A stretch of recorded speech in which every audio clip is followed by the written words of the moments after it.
Hello, Steven.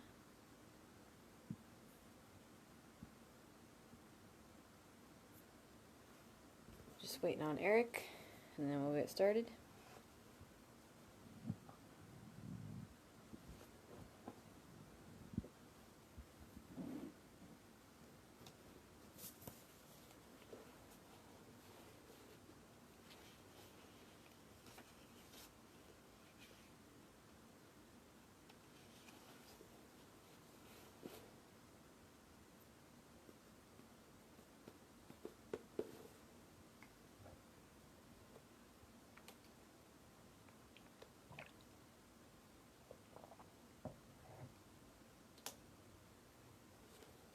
I don't know what's with Eric because he was just at the other one.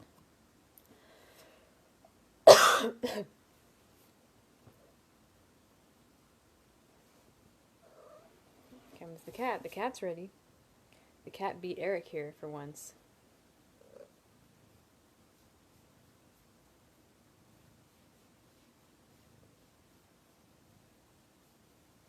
I don't know if you can hear him purring, but it's really loud.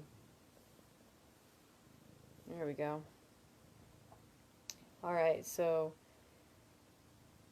Kvoth has come up with a really cool invention, which, what did he call it? The arrow catch. And now we are, oh cool, fireworks. What's February 21st? Okay. I don't know. Like, that was random. I think that was a firework. I'm not 100% sure. Maybe it wasn't. Alright. We got Louis here, all set, ready to go. Purring. We're on chapter 45, Consortation. And Louis is going to rub his face against my book. I sat on the hearth at anchors with my lute in my lap. The room was warm and quiet, full of people who had come to hear me play. Felling was my regular night at anchors, and it was always busy.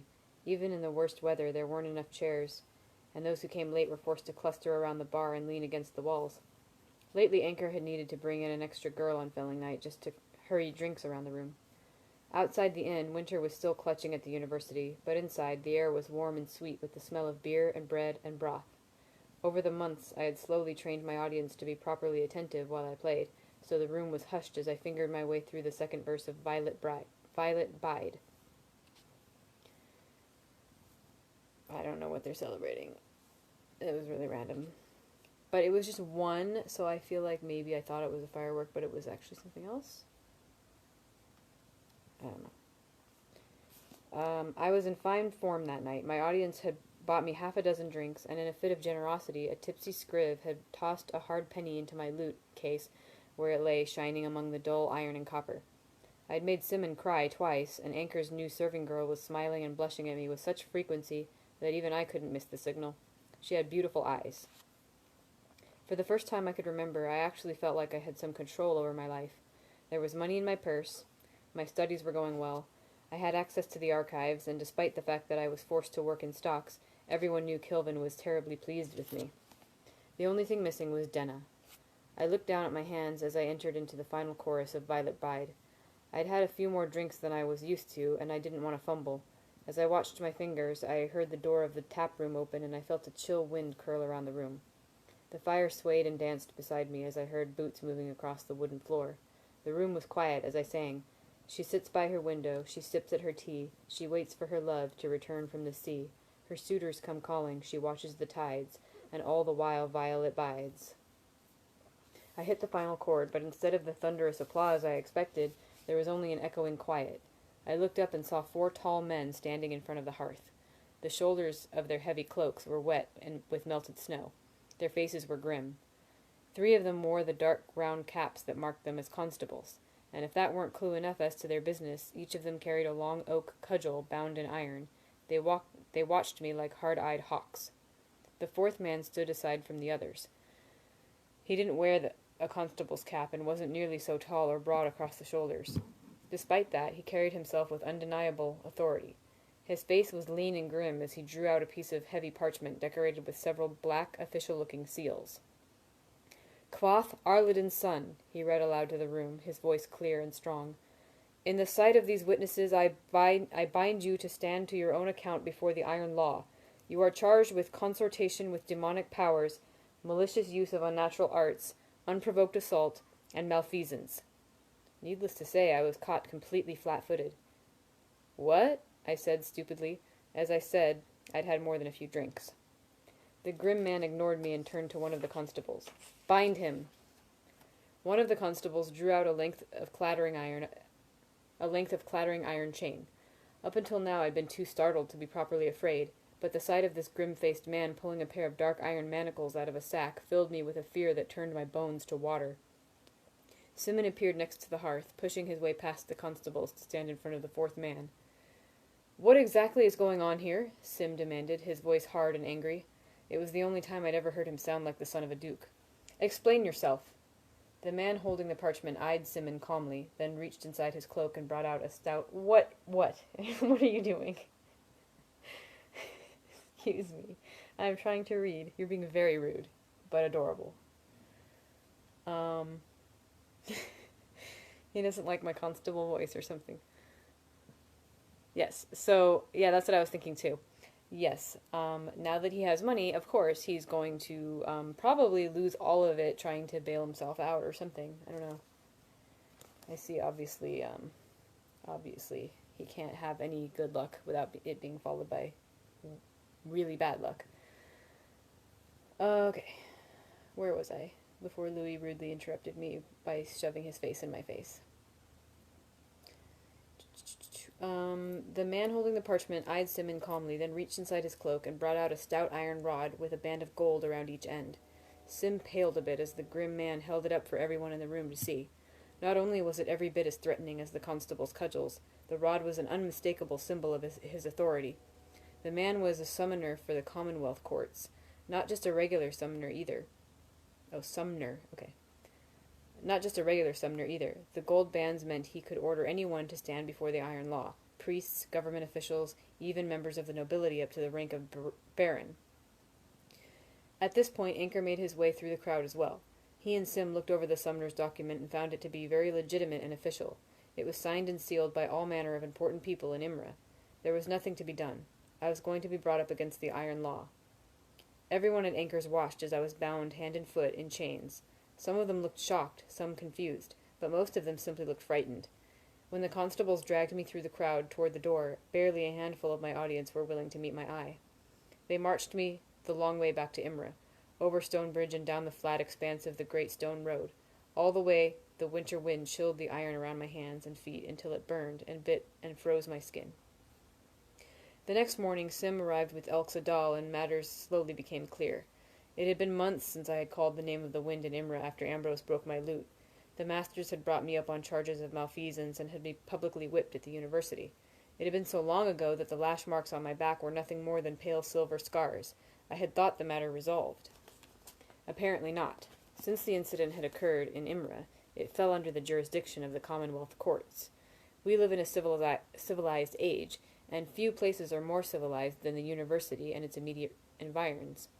But parts of the iron law are left over from darker times. It had been 100 years since anyone had been burned for consortation or unnatural arts, but the laws were still there. The ink was faded, but the words were clear. Ambrose wasn't directly involved, of course. He was much too clever for that. This sort of trial was bad for the university's reputation. If Ambrose had brought this case against me, it would have infuriated the masters. They worked hard to protect the good name of the university in general, and of the Arcanum in particular. So Ambrose was in no way connected with the charges. Instead, the case was brought before Imra's courts by a handful of Imra's influential nobles. Oh, certainly they knew Ambrose, but that wasn't incriminating. Ambrose knew everyone with power, blood, or money on either side of the river, after all. Thus was I brought up against the iron law. For the space of 6 days it was a source of extraordinary irritation and anxiety to me. It disrupted my studies, brought my work in the fishery to a standstill, and drove the final nail into the coffin I used to bury my hopes of ever finding a local patron. What started as a terrifying experience quickly became a tedious process filled with pomp and ritual. More than 40 letters of testimony were read aloud, confirmed, and copied into the official records. There were days filled with nothing but long speeches, quotations from the iron law, points of procedure, formal modes of address, old men reading out of old books. I defended myself to the best of my ability, first in the Commonwealth Court, then in church courts as well. Arwell and Elxadal spoke on my behalf. Or rather, they wrote letters, then read them aloud to the court. In the end, I was cleared of any wrongdoing. I thought I was vindicated. I thought I had won. But I was still terribly naive in many ways. Yeah, sounds like, it's one of those what are they called, blue laws? Well, a lot of people popping in. Cool. Welcome. Alright, that was the end of that chapter. Curious. Okay, Okay. Chapter 46. Interlude. A Bit of Fiddle. That was interesting how they, so much happened and he just kind of, briefly summarized everything instead of, going into detail about it. Alright, so that happened. Kvothe came slowly to his feet and gave a quick stretch. "Let's pause there for now," he said. "I expect we'll see more than the usual number of people for lunch today. I need to check on the soup and get a few things ready." He nodded to Chronicler. "You might want to do the same." Chronicler remained seated. "Wait a minute," he said. "This was your trial in Imra?" He looked down at the page, dismayed. "That's it? That's what I'm saying." "That's it," Kvothe said. "Not much to it, really." "But that's the first story I ever heard about you when I came to the university," Chronicler protested. "How you learned Tema in a day. How you spoke your entire defense in verse and they applauded afterward. How you—" "A lot of nonsense, I expect," Kvothe said dismissively as he walked back to the bar. "You've got the bones of it." Chronicler looked down at the page. "You seem to be giving it pretty short shrift." That's a good point, Eric. "If you're desperate for the full account, you can find it elsewhere," Kvothe said. "Dozens of people saw the trial. There are already 2 full written accounts. I see no need to add a third." Chronicler was taken aback. "You've already spoken to a historian about this?" Kvothe chuckled deep in his throat. "You sound like a jilted lover." He began to bring out stacks of bowls and plates from beneath the bar. "Rest assured you're the first to get my story." "You said there were written accounts," Chronicler said. Then his eyes widened. "Are you telling me you've written a memoir?" There was a strange note in the scribe's voice, something almost like hunger. Kvothe frowned. "No, not really." He gave a gusty sigh. "I started something of the sort, but I gave it up as a bad idea." "You wrote all the way to your trial in Imra?" Chronicler said, looking at the paper in front of him. Only then did he realize he was still holding his pen poised above the page. He began to unscrew and clean the brass nib of the pen on a cloth with an air of vast irritation. "If you already had all this written down, you could have saved me cramping my hand for the last day and a half." Kvothe's forehead creased in confusion. "What?" Chronicler rubbed the nib briskly with a cloth, every motion screaming with affronted dignity. "I should have known," he said. "It all fit together too smoothly." He glared up. "Do you know how much this paper cost me?" He made an angry gesture to the satchel that held the finished pages. Kvothe simply stared at him for a moment, then laughed with sudden understanding. "You misunderstand. I gave up the memoir after a day or so. I wrote a handful of pages, not even that." The irritation faded from Chronicler's face, leaving a sheepish expression. "Oh." "You are like a wounded lover," Kvothe said, amused. "Good Lord, calm yourself. My story is virginal. Yours are the first hands to touch it." He shook his head.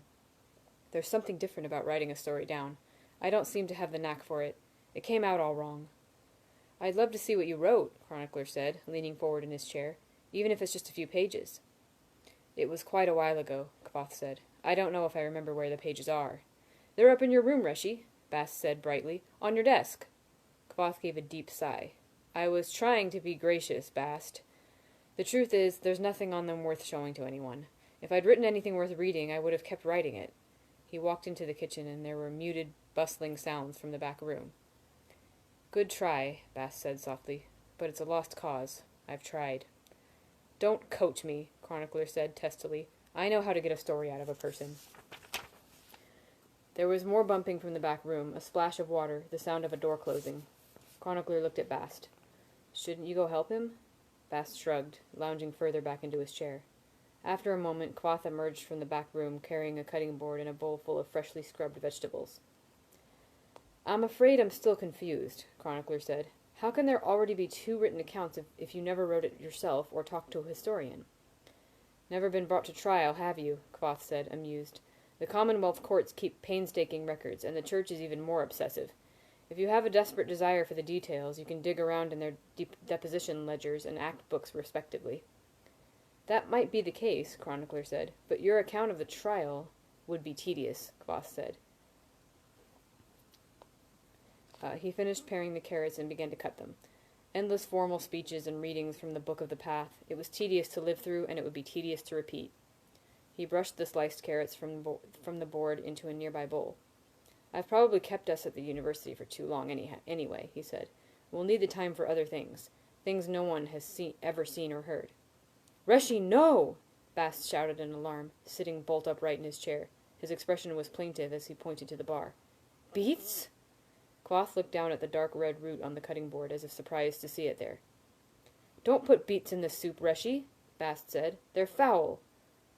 A lot of people like beets, Bast, Kvothe said, and they're healthful. Good for the blood. I hate beets, Bast said piteously.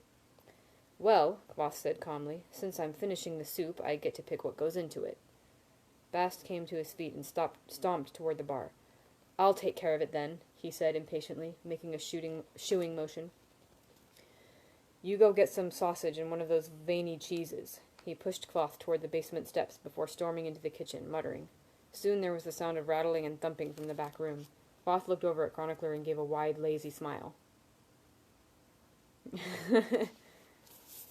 Arrested Development.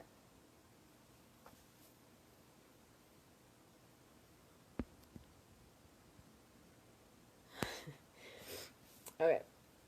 People began to trickle into the Waystone Inn. They came in twos and threes, smelling of sweat and horses and freshly mown wheat.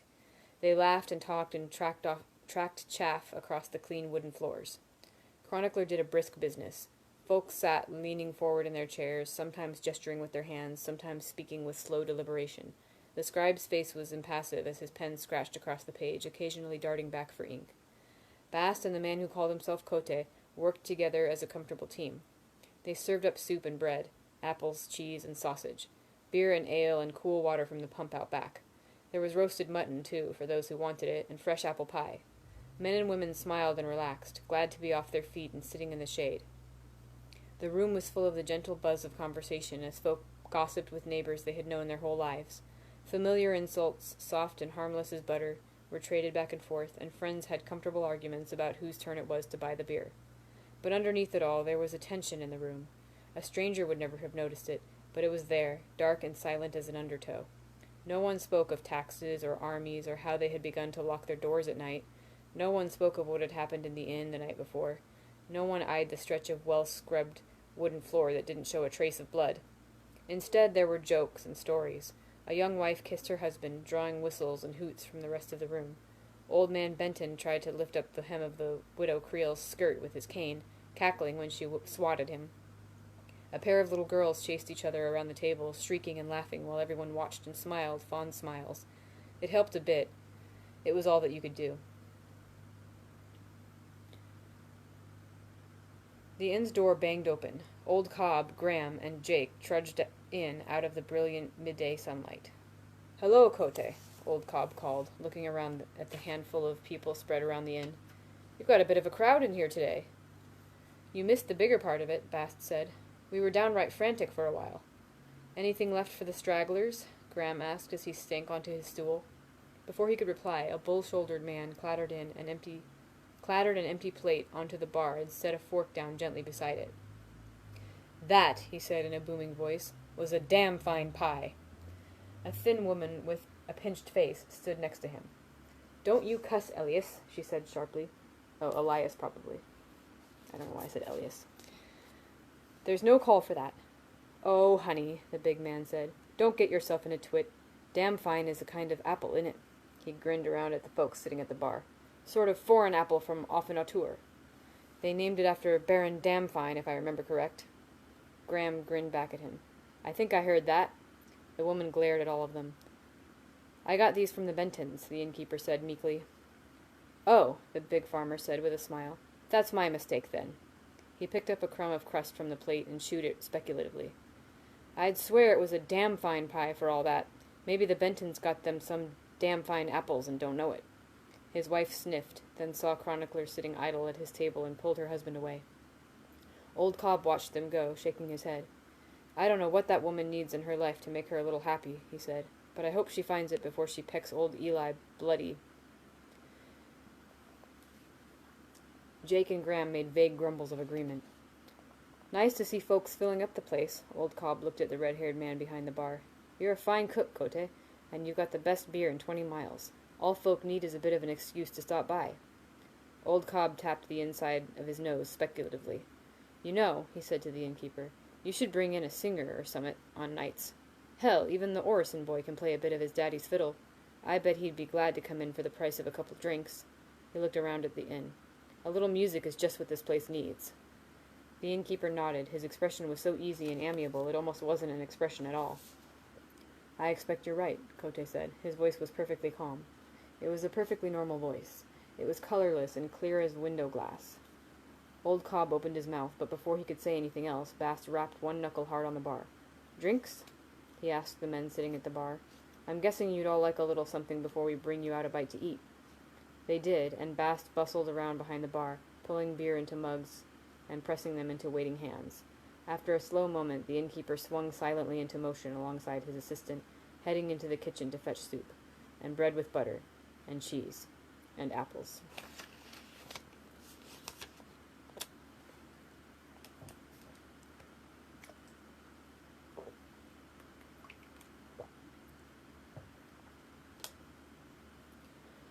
Chapter 47.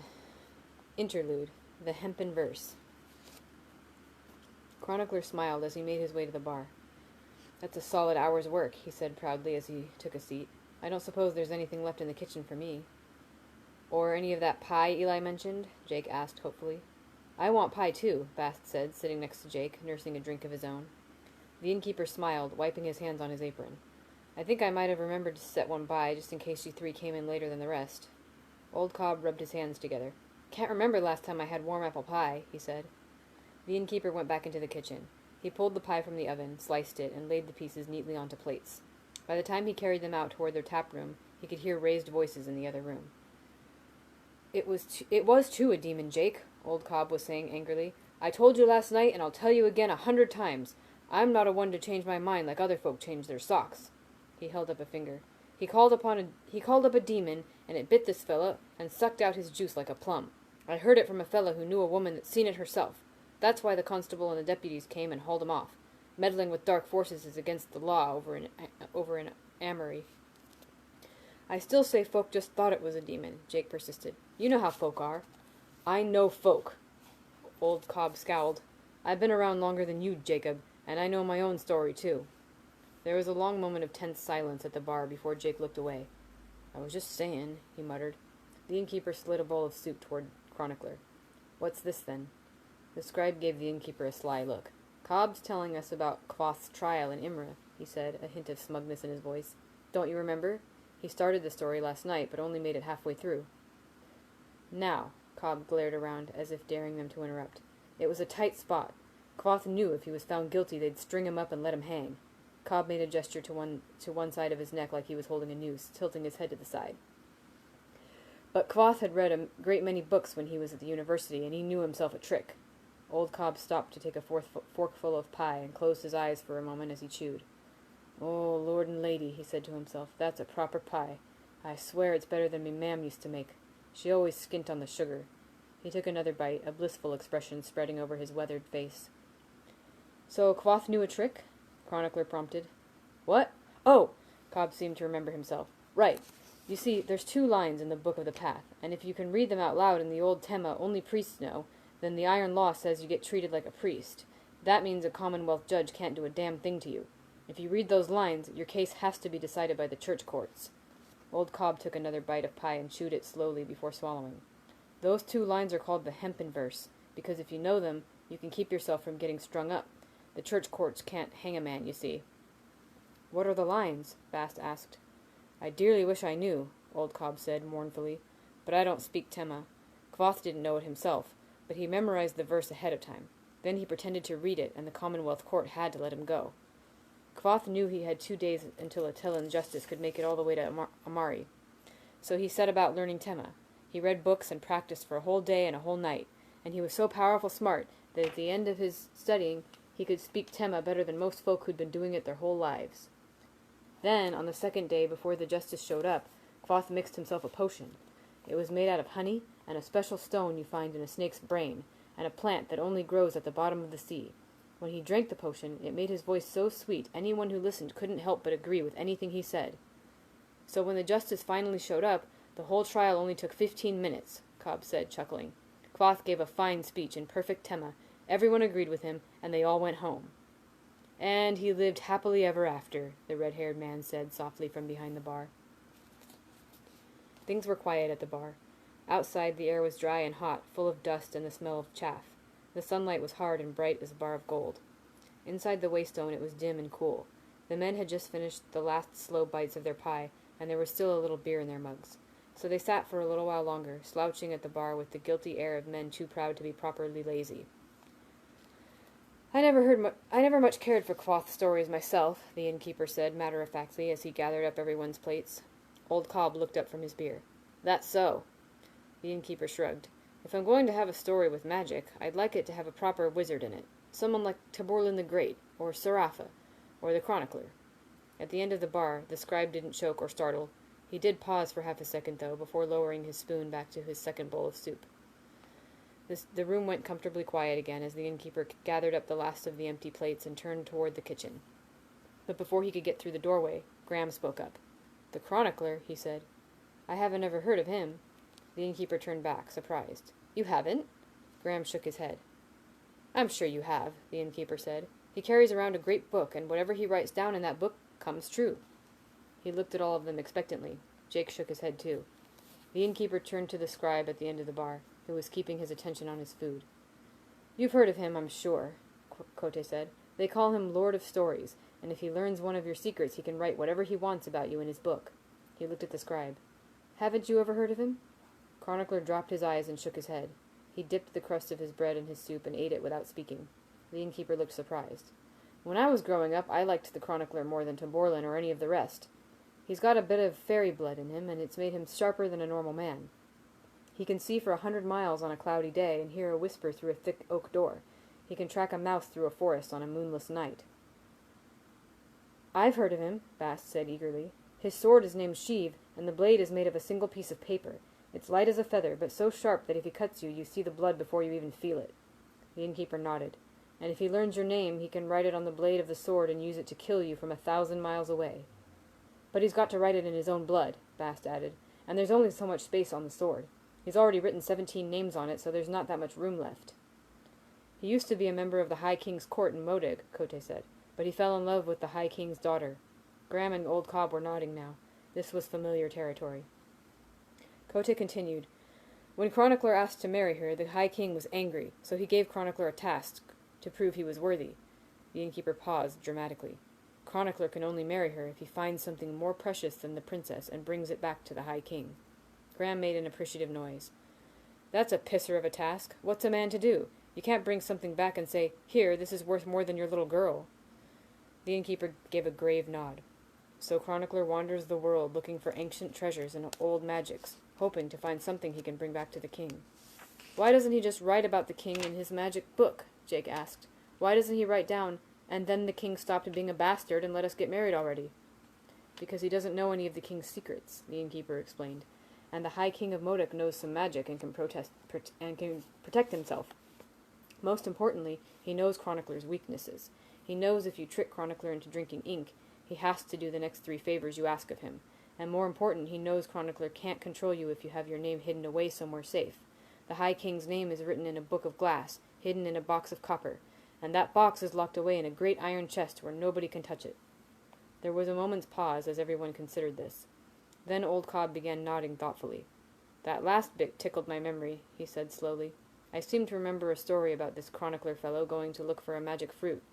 Whoever ate the fruit would suddenly know the names of all things, and he'd have powers like Taborlin the Great." The innkeeper rubbed his chin, nodding slowly. "I think I heard that one too," he said. "But it was a long time ago, and I can't say as I remember all the details." "Ah, well," Old Cobb said as he drank the last of his beer and knocked down his mug. "Nothing to be ashamed of, Kote. Some folk are good at remembering, and some ain't. You make a fine pie, but we all know who the storyteller is around here." Old Cobb climbed stiffly down off his stool and motioned to Graham and Jake. "Come on, then. We can walk together as far as Byers Place. I'll tell you two all about it. Now this chronicler, he's tall and pale, and thin as a rail, with hair as black as ink." The door of the Waystone Inn banged closed. "What in God's name was that all about?" Chronicler demanded. Kvothe looked sideways at Chronicler. He smiled a small, sharp smile. "How does it feel," he asked, "knowing people out there are telling stories about you?" "They're not telling stories about me," Chronicler said. "They're just a bunch of nonsense." "Not nonsense," Kvothe said, seeming a little bit offended. It might not be true, but that doesn't mean it's nonsense." He looked at Bast. "I liked the paper sword." Bast beamed. "The king's task was a nice touch, Reshi. I don't know about the fairy blood, though." "Demon blood would have been too sinister," Kvothe said. "He needed a twist."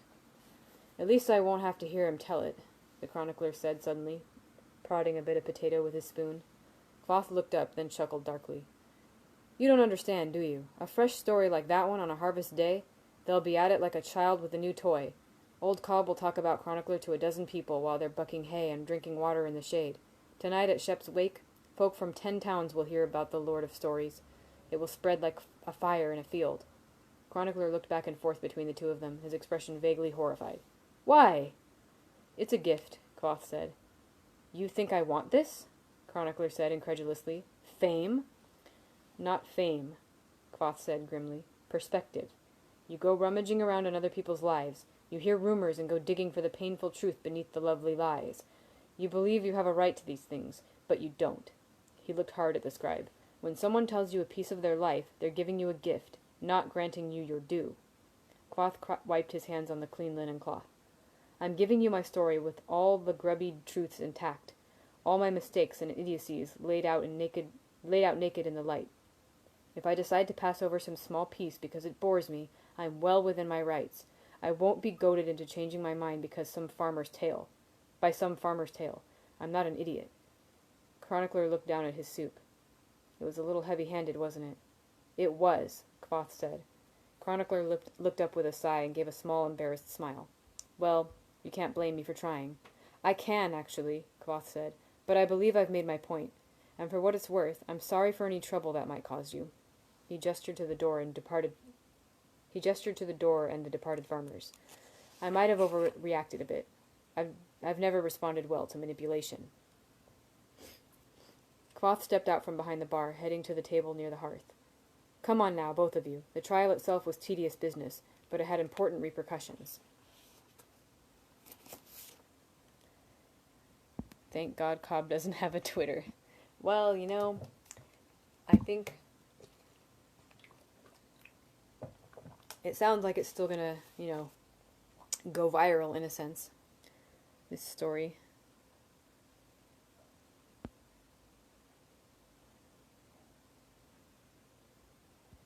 Oh wait, what was the Bible thing? Hang on. Reciting Bible verses used to save people from harsher sentencing. Oh wow, I didn't know that. That's interesting.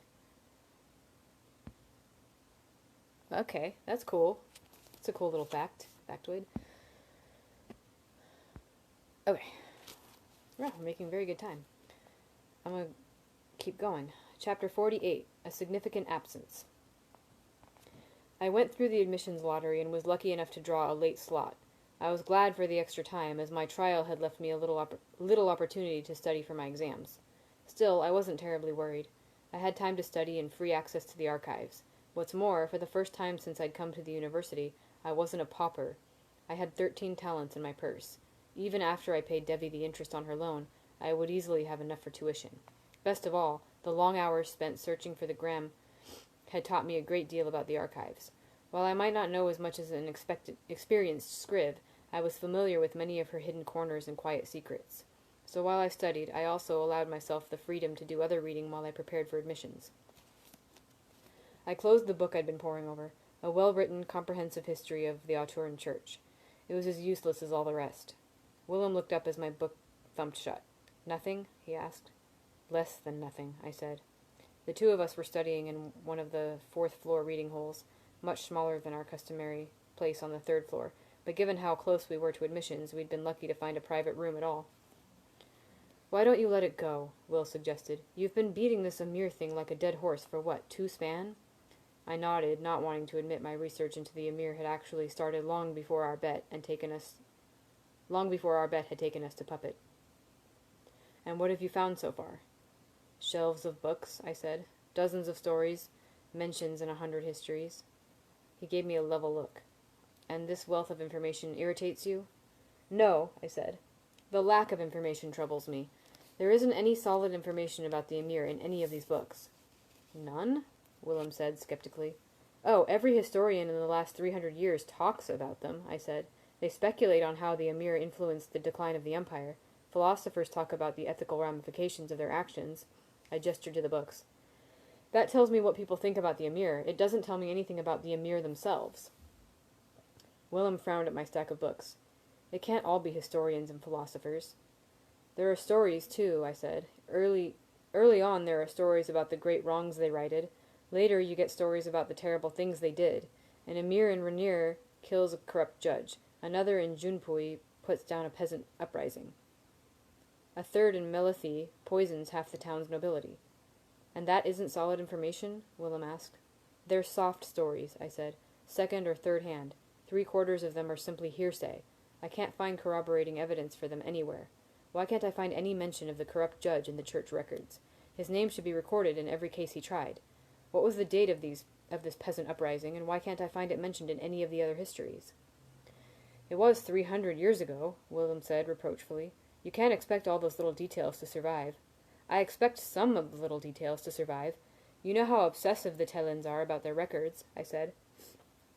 We have 1,000 years of court documents from 100 different cities squirreled away down in Sub 2. Whole rooms full. I waved my hands dismissively. But fine, let's abandon the small details. There are huge questions I can't find any answers for. When was the Order Emir founded? How many Emir were there? Who paid them and how much? Where did that money come from? Where were they trained? How did they come to be a part of the Tellin Church? Feltemi Rice answered that, Willem said. They grew out of the tradition of the mendicant judges. I picked up a book at random and thumped it onto the table in front of him. Find me one bit of proof to support that theory. Find me one record that shows the mendicant judge being promoted into the ranks of the Emir. Show me one record of an Emir being employed by a court. Find me one church document that shows an Emir presiding over a case. I crossed my arms in front of my chest belligerently. Go on, I'll wait. Willem ignored the book. Maybe there weren't as many Emir as people assume. Perhaps there were only a few of them and their reputation grew out of their control. He gave me a pointed look. You should understand how that works. No, I said. This is a significant absence. Sometimes finding nothing can be finding something. You're starting to sound like Eladin, Willem said. I frowned at him, but decided not to rise to the bait. No, listen for a minute. Why would there be so little factual information about the Emir? There are only 3 possibilities. I held up fingers to mark them off. 1, nothing was written down. I think we can safely discard that. They were too important to be so entirely neglected by historians, clerks, and the obsessive documentation of the church. I tucked that finger away. 2, by an odd chance, copies of the books that do have this information have simply never made their way here to the archives. But that's ridiculous. It's impossible to think that over all the years, nothing on the subject has ended up in the largest library in the world. I folded down the second finger. 3, I pointed with the remaining finger. Someone has removed this information, altered it, or destroyed it. Willem frowned. Who would do that? Who indeed, I said. Who would benefit most from the destruction of the information of the Emir? I hesitated, letting the tension build. Who else but the Emir themselves? I had expected him to dismiss my idea, but he didn't. An interesting thought, Willem said, but why assume the Emir are behind it? It is much more sensible to think the church itself is responsible. Certainly the Tellins would like nothing better than to quietly erase the Emir's atrocities. True, I admitted, but the church isn't very strong here in the Commonwealth, and these books come from all over the world. A Sealdish historian wouldn't have any compunctions about writing a history of the Emir. A Sealdish historian would have very little interest in writing the history of a heretic branch of a pagan church, Willem pointed out. Besides, how could a discredited handful of Emir do something the church itself could not achieve? I leaned forward. I think the Emir are far older than the Tellin Church, I said. During the time of the Auturan Empire, a great deal of their public strength was with the church, but they were more than just a group of wandering justices. And what leads you to this belief? Will said. From his expression I could see I was losing Willem's support rather than gaining it. A piece of ancient pottery, I thought. A story I heard from an old man in Tarbean. I know it because of something like the I know it because of something the Chandrian let slip after they killed everyone I ever knew. I sighed and shook my head, knowing how crazy I would sound if I told the truth. That was why I scoured the archives. I needed some tangible evidence to support my theory, something that wouldn't make me a laughingstock. I found copies of the court documents from the time the Emir were denounced, I said. Do you know how many Emir they put on trial in Tarbian? Will shrugged. I held up a single finger. One. One Emir in all of Tarbian. And the clerk writing the transcript of the trial made it clear the man they put on trial was a simpleton who didn't understand what was going on. I still saw doubt on Willem's face. Just think on it, I pleaded. The scraps I found suggest there were at least 3,000 Emir in the Empire before they were disbanded. 3,000 highly trained, heavily armed, wealthy men and women absolutely devoted to the greater good. Then one day the church denounces them, disbands their entire order, and confiscates their property. I snapped my fingers. And 3,000 deadly, justice-obsessed fanatics just disappear? They roll over and decide to let someone else take care of the greater good for a while? No protest, no resistance, nothing? I gave him a hard look and shook my head firmly. No, that goes against human nature. Besides, I haven't found one record of a member of the Emir being brought before the church's justice. Not one. Is it so outrageous to think they might have decided to go underground to continue their work in a more secret way? And if that's reasonable, I continued before he could interrupt, doesn't it also make sense they might try to preserve their secrecy by carefully pruning histories over the last 300 years? There was a long pause. Willem didn't dismiss it out of hand. An interesting theory, he said slowly, but it leads me to one last question. He eyed me seriously. Have you been drinking? I slumped in my chair. No. He came to his feet. Then you should start. You have been spending too much time with all these books. You need to wash the dust from your brains. So we went for a drink, but I still harbored my suspicions. I bounced the idea off Simon when I next had the chance. He accepted it more easily than Willem had, which isn't to say he believed me, just that he accepted the possibility. He said I should mention it to Lauren. I didn't. The blank-faced master archivist still made me nervous, and I avoided him at every opportunity for fear I might give him some excuse to ban me from the archives. The last thing I wanted to do was suggest his precious archives had been slowly pruned over the last 300 years. Bro, are you high? Yeah. I have a very, very good image of that, what you said, what you're describing with the corkboard. I can picture that very clearly. Alright, well, we're, at this point, it looks like more than halfway through the book already, I think. No, never mind. Oh, I forgot how many pages it was. Never mind. It felt like we were getting really far, but then I did this, and I saw that we're not. Okay. Guess I'll do one more. Chapter 49, The Ignorant Edema. And then one more sip of water.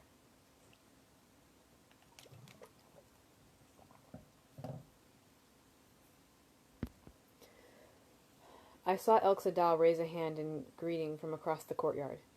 Gavath, he smiled warmly. The very fellow I was hoping to see.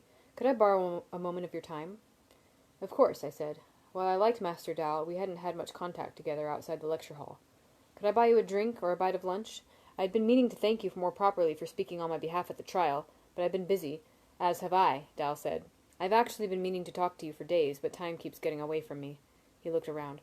I wouldn't turn down a bit of lunch, but I should probably forgo the drink. I have admissions to oversee in less than an hour. We stepped into the White Hart. I had barely even seen the inside of the place, as it was far too rich for the likes of me. Elxadal was recognizable in his dark master's robes, and the host frowned a bit as he led the two of us to a private table. Dal seemed perfectly at his ease as he took a seat, but I was increasingly nervous. I couldn't imagine why the master sympathist would seek me out for a conversation. What can I bring you? Asked the tall, thin man as soon as we were in our chairs. Drinks? A selection of cheeses? We have a delightful lemon trout as well. The trout and cheeses would do nicely, Dal said. The host turned to me. And yourself? I'll try the trout as well, I said. Wonderful, he said, rubbing his hands together in anticipation. And to drink? Cider, I said. Do you have any Follows Red? Dal asked hesitantly. We do, said the host, and it's a lovely year, too, if I do say so myself. I'll have a cup, Dal said, glancing at me. 1 cup shouldn't alter my judgment too badly. The host hurried away, leaving me alone at the table with Elxadal. It felt odd sitting across the table from him. I shifted nervously in my seat. So how are things with you? Dal asked conversationally. Passing fair, I said. It was a good term with the exception of... I made a gesture toward Imra. Dal gave a humorless chuckle. That was a brush with the old days, wasn't it? He shook his head. Consortation with demons. Good Lord. The host returned with our drinks and left without a word. Master Dal picked up his wide clay cup and held it in the air. To not getting burned alive by superstitious folk, he said. I smiled despite my discomfiture and raised my wooden mug. A fine tradition. We both drank, Dal sighing appreciatively at the wine. Dal looked at me across the table. So tell me, he said, have you ever considered what you're going to do with yourself when you're done here? After you have your gilder, I mean. I haven't thought of it that much, I admitted honestly. It seems such a long way off. At the rate you're rising through the ranks, it might not be so long at that. Already a Relar at... How old are you again? 17, I lied smoothly. I was sensitive about my age. Many students were nearly 20 before they enrolled in the university, let alone joined the Arcanum. 17, Dal mused softly. It's so easy to forget that. You carry yourself so tall. His eyes got a faraway look in them. Lord and lady, when I was a mess at 17. My studies, trying to sort out my place in the world. Women. He shook his head slowly. It gets better, you know. Give it 3 or 4 years and everything settles down a bit. He raised his clay cup to me briefly before taking another drink. Not that you seem to be having much trouble.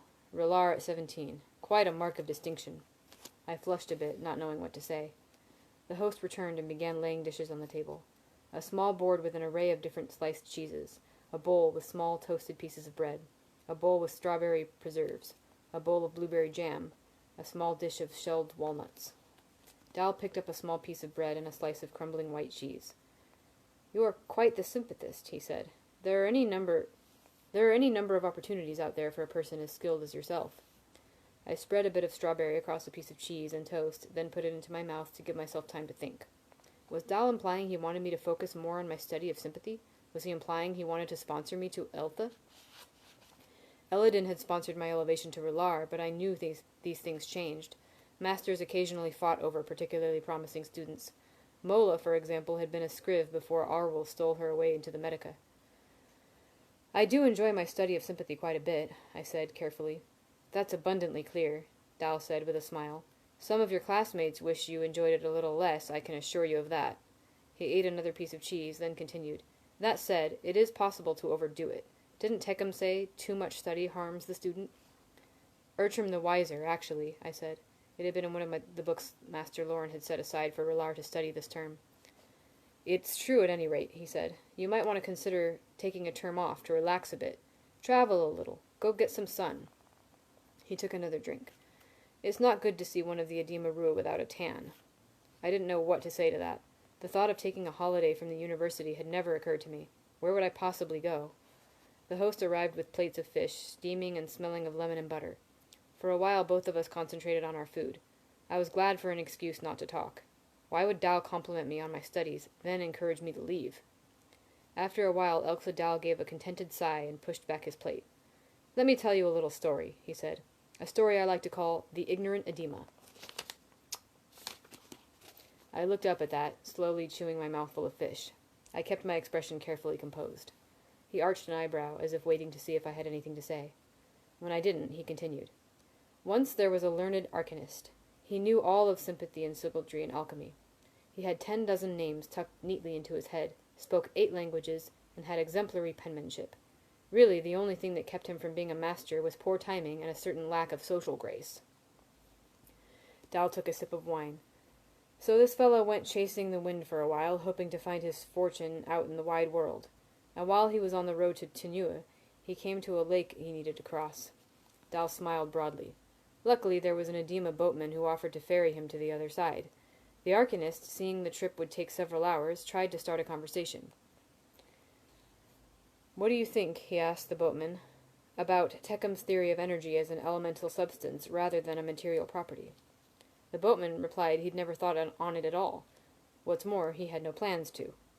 Surely your education included Teckham's Theophany, the Arcanist asked. I never had what you might call an education, your honor, the boatman said, and I wouldn't know this Teckham of yours if he showed up selling needles to my wife. Curious, the Arcanist asked a few questions, and the Edema admitted he didn't know who Feltemi Rice was, or what a Gearwind did.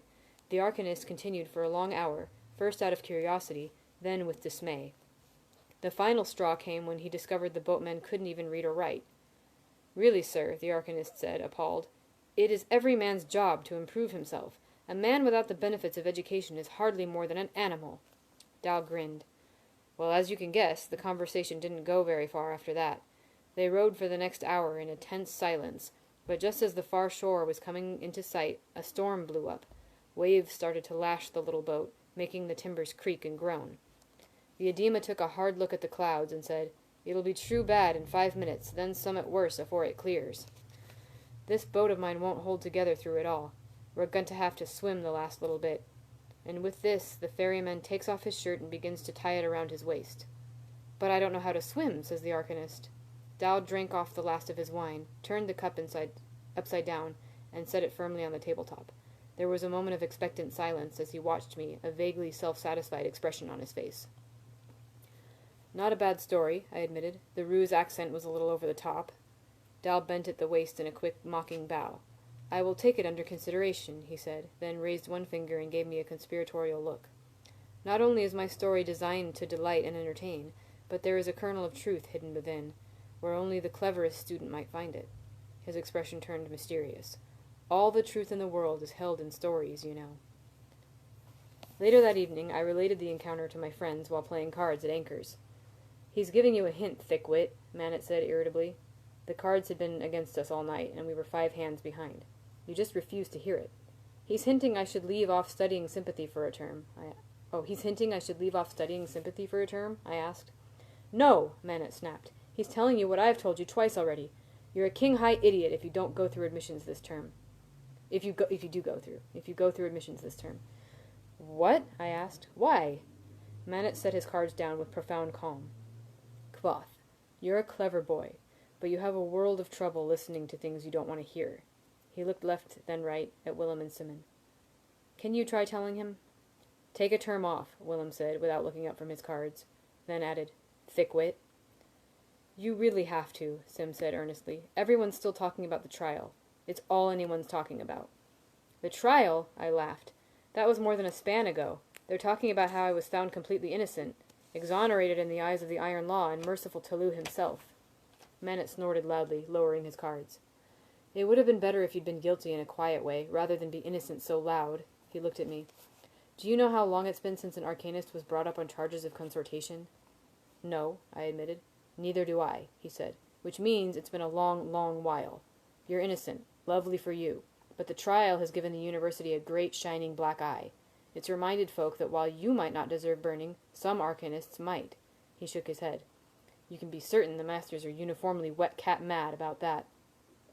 Some students aren't too pleased either, Will added darkly. It isn't my fault there was a trial, I protested, then backed up a bit. Not entirely.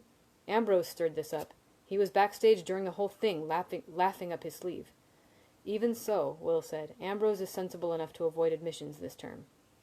What? I asked, surprised. He's not going through admissions? He is not, Willem said. He left for home 2 days ago. But there was nothing to connect him to the trial, I said. Why would he leave? Because the masters are not idiots, Manet said. The two of you have been snapping at each other like mad dogs since you first met. He tapped his lips thoughtfully, his expression full of exaggerated innocence. Say, that reminds me. Whatever were you doing at the Golden Pony the night Ambrose's room caught fire? Playing cards, I said. Of course you were, Manet said, his tone thick with sarcasm. The two of you have been throwing rocks at each other for a full year, and one of them has finally hit the hornet's nest. The only sensible thing to do is run off to a safe distance and wait till the buzzing stops. Simon cleared his throat timidly. I hate to join the chorus, he said apologetically, but rumor has gotten around you were seen having lunch with Sleet, he grimaced, and Fela told me she'd heard you were, courting Devi. You know that's not true about Devi, I said. I've just been visiting her in order to keep the peace. She was half an inch away from wanting to eat my liver for a while there. and I only had one conversation with Sleet. It was barely 15 minutes long. Devi? Manet exclaimed with dismay. Devi and Sleet? One expelled and the other the next best thing? He threw down his cards. Why would you be seen with those people? Why am I even being seen with you? Oh, come now. I looked back and forth between Will and Sim. It's that bad? Willem set down his cards. I predict, he said calmly, that if you go through admissions, you will receive a tuition of at least 35 talents. He looked back and forth between Sim and Manet.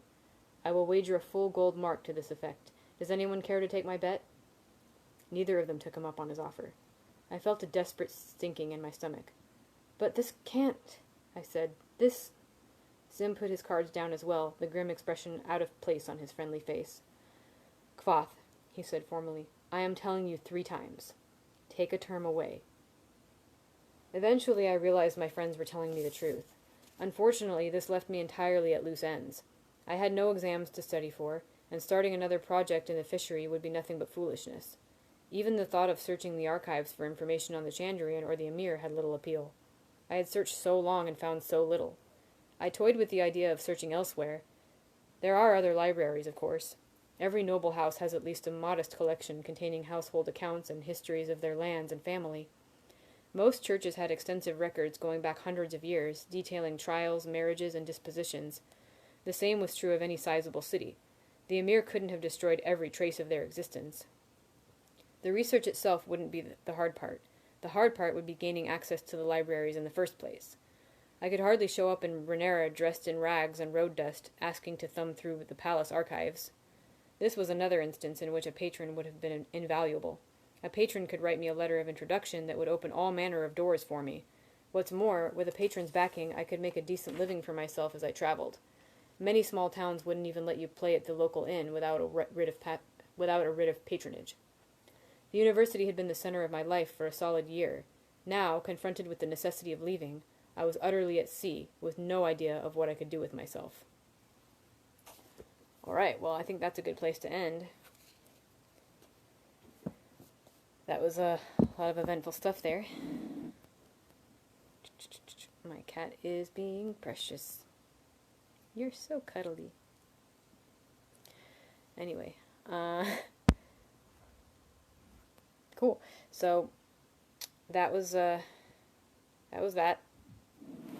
And, yeah, we'll figure out the next day for me to read more. And I'll see you guys next time, whenever that is. Thanks for watching.